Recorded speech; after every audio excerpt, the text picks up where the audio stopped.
Encontré el diario de mi esposa muerta, y lo que leí me rompió para siempre, secretos que no imaginaba, una traición imposible y una verdad que lo cambió todo. Nos conocimos en una tarde que no prometía nada. Llovía como si el cielo no tuviera intenciones de parar, una de esas lluvias finas pero insistentes que empapan sin ruido.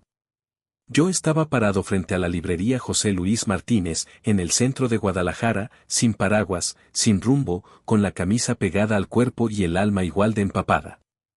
No recuerdo por qué había salido aquel día. Tal vez solo por caminar, tal vez por escapar del silencio del departamento, o de mí mismo. Y entonces, sin que la buscara, apareció ella. ¿Quieres cubrirte?, me preguntó, extendiendo su paraguas sin dudar. Se llamaba Lucía. Su voz tenía una dulzura que parecía más antigua que ella, como si ya me hubiera hablado antes en otro tiempo. Acepté su oferta con torpeza. Caminamos juntos por unas cuadras, conversando como si nos conociéramos desde la universidad o más atrás, aunque apenas sabíamos nuestros nombres. Hablamos de libros, del clima, de cómo ambos odiábamos el sonido de los claxons y nos gustaban las tortas ahogadas. Al llegar a la estación del tren ligero, no pude evitarlo, le pedí su número. La primera cita fue 3 días después, en un café de la colonia americana. No hubo nervios, solo esa sensación de estar justo donde debía estar. Luego vino la cena en el restaurante indio de Chapultepec, donde ella pidió todo lo picante y yo fingí aguantarlo. Reímos mucho. De ahí en adelante, todo fue una sucesión de pequeños acuerdos: qué lado de la cama, qué película ver, quién prepara el desayuno. Nos casamos a los 14 meses de conocernos. Fue en una terraza sencilla, con las luces colgando como si fueran luciérnagas y el sonido de mariachis en la distancia. Lucía era luz. Una risa bajita que se contagiaba. Tenía una manía por oler los mangos antes de comprarlos y dejaba notitas en la puerta del refri. Me enseñó a dejar de correr, a mirar con calma, a decir no sé sin vergüenza. Vivimos 5 años juntos. No perfectos, pero llenos. Teníamos rutinas, planes, una planta que nunca floreció y aún así regábamos con fe. Y cada cierto tiempo, volvíamos a bailar bajo la lluvia, como aquel primer día. Yo pensé que ese amor era para siempre. Pero nadie te avisa que incluso la vida más tranquila puede esconder una grieta bajo el tapete. Nadie te dice que un jueves cualquiera, con comida para llevar en las manos, vas a cruzar una puerta que ya nunca te dejará volver a ser quien eras. Ese jueves traía comida india de nuestro lugar favorito, ese que está por la Avenida México, entre la tienda de telas y la veterinaria con un perro salchicha en la vitrina. Lucía siempre pedía el curry verde con arroz jazmín y naan de ajo. A mí me gustaba el vindaloo, aunque después me arrepintiera. Entré al departamento con una mano en la bolsa y la otra sosteniendo la charola. Esperaba oír su voz desde la cocina, el sonido del agua, su risa por algo tonto que hubiera leído. Pero no escuché nada. Solo el eco de la puerta al cerrarse. Algo estaba mal. No puedo explicarlo con lógica. Era el aire. El silencio. Un frío que no venía del clima. Dejé la comida sobre la mesa y la llamé. Luz, amor. Nada. Crucé el pasillo con el corazón golpeando como si quisiera escaparse de mi pecho. Y entonces la vi. Tirada en el suelo del cuarto, boca arriba, los ojos medio abiertos, como si estuviera mirando algo que ya no estaba ahí. No recuerdo haber gritado, pero los vecinos dijeron después que sí. Que fue un alarido que atravesó paredes. Que le heló la sangre. Después todo fue confuso. Ambulancia. Policías. Cinta amarilla. Me sacaron del cuarto. Me hicieron preguntas que no entendía. Yo solo quería tocarla, sacudirla, pedirle que despertara, que no hiciera esto, que no se fuera. El forense dijo que no había signos de violencia evidente. No encontraron huellas extrañas, ni entradas forzadas. Todo parecía limpio. Demasiado. Empezaron una investigación, pero sin pistas reales. Dijeron que podía ser un paro, una reacción, algo súbito. Que había que esperar los análisis. Pasaron días. Y luego semanas. El mundo se redujo a un sofá, una manta, y las luces del pasillo que se encendían solas cada noche a las 3. El informe final llegó tarde, en un sobre Manila. Yo lo abrí sin esperar nada. Pero ahí estaba. Una nota médica, simple y brutal, 4 semanas de embarazo. Lucía estaba embarazada. Nunca me lo dijo. Tal vez pensaba hacerlo ese día. Tal vez por eso había preparado el cuarto pequeño, quitado las cajas viejas, comprado ese libro de cuentos que aún tenía el precio pegado. Me arrodillé en el piso del cuarto vacío y lloré como si se me abriera el pecho. No solo la había perdido a ella. Había perdido a alguien que ni siquiera había llegado a ser. Un corazón minúsculo, desconocido. Mi hijo. O mi hija. No lo sabré nunca. La policía eventualmente cerró el caso. Falta de pruebas, dijeron. Caso frío. La carpeta pasó al fondo de algún archivero lleno de polvo. Yo dejé de abrir las cortinas. Me quedé en ese departamento como quien vive dentro de una fotografía descolorida. Nunca volví a amar. No supe cómo. 7 años pasaron como si fueran agua espesa. Lentamente, sin avanzar realmente. Yo seguía en el mismo departamento, con las mismas cortinas, la misma taza rota junto al microondas, el mismo reloj colgado en la cocina que se detuvo a las 6:42, aunque nunca supe por qué. La muerte de Lucía se volvió parte del mobiliario. No como algo que uno recuerda con frecuencia, sino como un peso leve y persistente en la espalda, que nunca se va del todo. Algunos días eran soportables. Otros, más difíciles. Pero ninguno era nuevo. Todo era reciclado, gastado, igual. Hasta que un día, sin razón concreta, decidí mudarme. Tal vez fue la grieta en la pared del baño que se ensanchaba con la humedad. Tal vez fue el sonido de los vecinos, nuevos y ruidosos. Tal vez fue simplemente que ya no quedaba nada mío en ese lugar. Empecé a empacar con torpeza. Ropa, libros, papeles. En una de las cajas puse las cosas de Lucía, sus pulseras, sus cartas, los aretes de plata que siempre perdía y luego aparecían en los bolsillos de sus suéteres. Llegué al armario del cuarto principal, ese que no abría desde hacía años. En el estante superior, detrás de una pila de sábanas viejas, había una caja pequeña de madera. No tenía llave ni cerradura, solo una tapa con bisagra. Adentro, un cuaderno de tapa de cuero, gastado en las esquinas. Un diario. Lucía nunca me dijo que escribía uno. Lo abrí temblando, como si fuera a despertarla con ese gesto. Y ahí estaba, su letra redonda, suave, un poco inclinada. La reconocí de inmediato.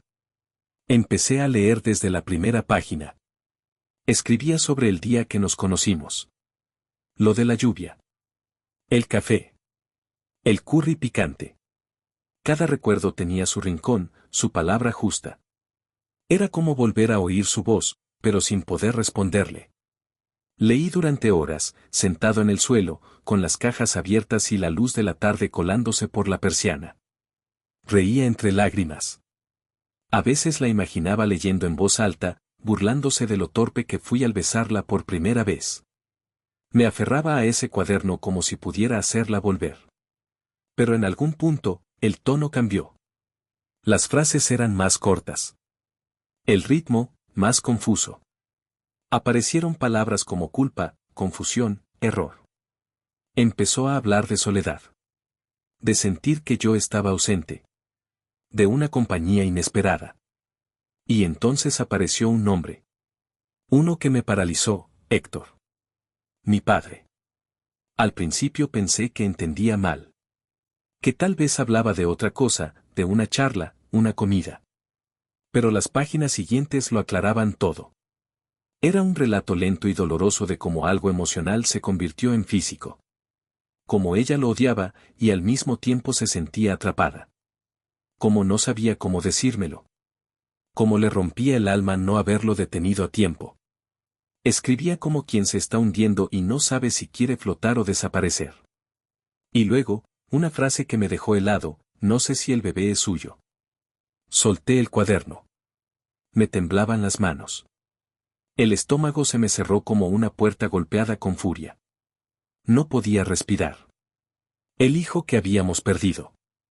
El hijo que yo lloré como propio. Tal vez no era mío. Me quedé ahí, en el piso, con el cuaderno abierto y el aire espeso como lodo. La habitación giraba, pero yo no podía moverme. Lo único que sentía era un nudo en el pecho que no se deshacía. No dormí esa noche. Ni la siguiente. Ni la siguiente después de esa. Había algo roto dentro de mí, y no era solo enojo. Era vergüenza, incredulidad, una especie de vacío que tenía bordes filosos. Mi padre, Héctor, había sido siempre una figura distante. Elegante, de voz firme, con opiniones sobre todo. Nunca nos llevamos mal, pero tampoco éramos cercanos. En las reuniones familiares él siempre estaba presente, pero ausente de verdad. Tenía esa habilidad de dominar una sala sin tocar a nadie. Yo solía pensar que él admiraba a Lucía. Que la veía como una mujer inteligente, cálida, que había suavizado los bordes de mi carácter. Pero ahora esa idea se volvía grotesca. Volví a leer el diario, como si con cada relectura pudiera entender un poco más. No encontré excusas en sus palabras. Solo dolor, culpa, y una intención clara de decirme la verdad. Había escrito que pensaba hablar conmigo aquella noche. Que no podía seguir cargando con el secreto. Que merecía saberlo, aunque eso lo destruyera todo. Y entonces murió. Era imposible no conectar los puntos, aunque mi mente no quisiera aceptarlo del todo. Durante semanas viví como un espectro. No salía, no contestaba llamadas. Apenas comía. Solo me movía entre el sillón y la cama, y a veces ni eso. El mundo fuera del departamento era un lugar irrelevante. Hasta que una tarde, casi sin pensarlo, llamé a un investigador privado. Uno que me había recomendado un amigo años atrás. Le conté lo esencial, sin detalles. Solo que había encontrado algo, que había dudas, y que necesitaba ayuda. Me escuchó con la paciencia de quien ha oído demasiadas historias tristes. Puedo revisar el caso, me dijo. Pero han pasado muchos años. No prometo nada. Le di una copia del diario. Las partes relevantes. También el viejo informe de la policía, que aún conservaba entre mis papeles. Él trabajó en silencio, sin actualizarme mucho. Supuse que era una forma de protegerse, o de protegerme a mí. Pasaron 2 meses. Una mañana, me llamó y me citó en una cafetería en Tlaquepaque, lejos de todo. Llevaba un folder amarillo entre las manos. Cuando se sentó frente a mí, me miró con una expresión que no era de triunfo ni de derrota. Era algo más complicado. Como si él mismo no supiera cómo decir lo que había encontrado. Hay algo que no se revisó bien en la escena original, empezó, abriendo el folder. Un detalle mínimo. Una huella parcial en el cerrojo interior de la puerta. No era tuya. Tampoco de Lucía. Nunca se identificó. Mi corazón se detuvo por un segundo. ¿Y ahora? La cotejamos con una muestra voluntaria que nos diste, y con la de tu padre, que encontramos en una base de datos antigua por un trámite fiscal. Coinciden. Tragué saliva. No podía hablar. Tu padre estuvo ahí, esa noche, dijo, cerrando el folder. Y no solo eso. Con la ayuda de un detective, logramos reconstruir su ubicación por triangulación de su celular. Mintió sobre dónde estaba. No respondí. Solo miraba el café que ya se enfriaba en mi taza. El mundo volvía a girar, pero en dirección opuesta. ¿Qué quieres hacer? Preguntó. No supe responder. Pero en el fondo, ya sabía la verdad. Ya no era una sospecha. Era un hecho que se instalaba con peso en mi pecho. Mi padre. El hombre que me enseñó a amarrar los zapatos, a afeitarme, a mirar de frente. Él la había visto morir. Tal vez, él la había matado. Lo denuncié. No con furia, ni gritos, ni dramatismo. Solo con papeles, fechas, y las palabras necesarias para que el sistema empezara a moverse. Fue como empujar una piedra pesada que lleva años en el mismo lugar, al principio no pasa nada, pero luego empieza a rodar sola. El investigador facilitó todo. Él y él es detective, un hombre de cabello blanco y voz lenta que parecía cargar más penas que años, entregaron la evidencia a la fiscalía. No fue fácil. Hubo trabas, archivos extraviados, gente que ya no estaba. Pero una huella es una huella. Y el nombre de mi padre pesaba más que yo pensaba, tenía amigos en lugares altos, influencias, capas de protección invisibles. Aún así, el caso se reabrió. Me llamaron a declarar. Me preguntaron cosas técnicas, frías, como si hablara de alguien ajeno. Firmé papeles con la mano temblorosa, no porque tuviera dudas, sino porque nunca imaginé que el dolor pudiera dejar una firma tan parecida a la de un desconocido. Y luego vino el momento que nunca quise enfrentar, el careo. No lo vi en un tribunal.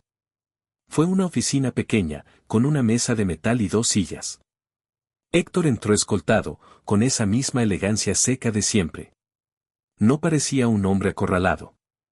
Más bien, parecía molesto de estar allí, como si todo esto fuera un malentendido menor. Me miró sin sorpresa.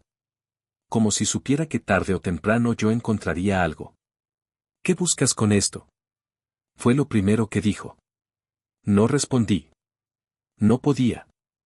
Entonces se quebró. No de golpe. Fue como una gotera. Al principio solo negó, negó. Pero en algún punto, como si se cansara, bajó la mirada. Ella me dijo que iba a contar todo, susurró. Que esa noche hablaría contigo. Me lo dijo por teléfono. Me suplicó que la dejara en paz. Que tú no te merecías esto. Hablaba despacio. Como quien mastica cristales. Yo, no supe qué hacer. Pensé en mi familia. En tu madre, en tus hermanos.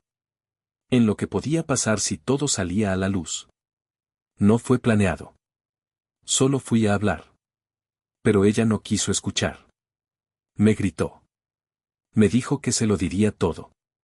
Se quedó en silencio un segundo. Y entonces, me asusté. No recuerdo exactamente cómo pasó. Solo, ocurrió. No lloró. No pidió perdón. No mostró remordimiento. Solo miedo. Puro, miserable, miedo. No por ella. Por él mismo. El juicio fue rápido. Las pruebas eran suficientes. Las contradicciones en sus declaraciones, la huella, los registros del celular, el diario de Lucía. Fue condenado a cadena perpetua sin posibilidad de libertad condicional. Yo no fui a la lectura de la sentencia. No pude. La prensa local cubrió la historia con titulares sensacionalistas: empresario renombrado acusado de feminicidio, padre asesina a la esposa de su hijo. Mi nombre quedó en el margen. Como siempre. Los días siguientes fueron un zumbido constante. Llamadas, entrevistas, abogados. Pero también un silencio nuevo. No el silencio de antes, lleno de vacío. Este era otro, uno que se instaló dentro de mí, como una calma incómoda, pesada. Había verdad. Pero no alivio. Había justicia. Pero no paz. Lucía seguía muerta. El hijo que no conocí seguía siendo un fantasma. Y mi padre, ya no era nadie. Solo un viejo sentado en una celda, lejos, en algún penal del norte, con sus trajes elegantes y sus manos limpias que no pudieron esconderlo todo. No volví al departamento. Nunca. Después del juicio, lo vendí a una pareja joven que sonreía mucho y hablaba de pintar las paredes de azul. Me fui sin decirles nada, sin mirar atrás. Dejé algunas cosas, una taza, una bufanda de Lucía, un libro sin terminar. Cosas que ya no me pertenecían. Me mudé a un sitio más chico, más lejos. En las afueras de Querétaro, donde nadie me conocía y el silencio era distinto. No el silencio de los fantasmas, sino el de las cosas que apenas empiezan a respirar. Empecé a caminar por las mañanas, a tomar café sin azúcar, a dormir de corrido algunas noches. Pero no me rehice. No hay historia de redención aquí. A veces saco el diario. No lo leo completo. Solo algunas líneas. Las primeras. La parte donde ella cuenta cómo se le mojó el vestido aquel día de lluvia, y cómo yo parecía un niño extraviado. Me quedo con eso. Con lo que fue antes de que todo se torciera. He pensado muchas veces si habría sido mejor no encontrar esa caja. No saber. Vivir en la ignorancia de una tragedia sin sentido. Creer que Lucía murió por causas naturales, sin secretos, sin traiciones. Pero incluso si duele, prefiero la verdad. Porque en ella también hay pedazos de Lucía que aún viven. Su voz escrita. Su duda humana. Su deseo sincero de arreglarlo todo, aunque fuera tarde. Y eso, por absurdo que parezca, me da algo parecido a consuelo. Ya no sueño con ella tan seguido. Pero cuando lo hago, estamos en una calle de Guadalajara, caminando bajo la lluvia. Ella no dice nada. Solo me ofrece el paraguas. Y yo acepto. Y caminamos.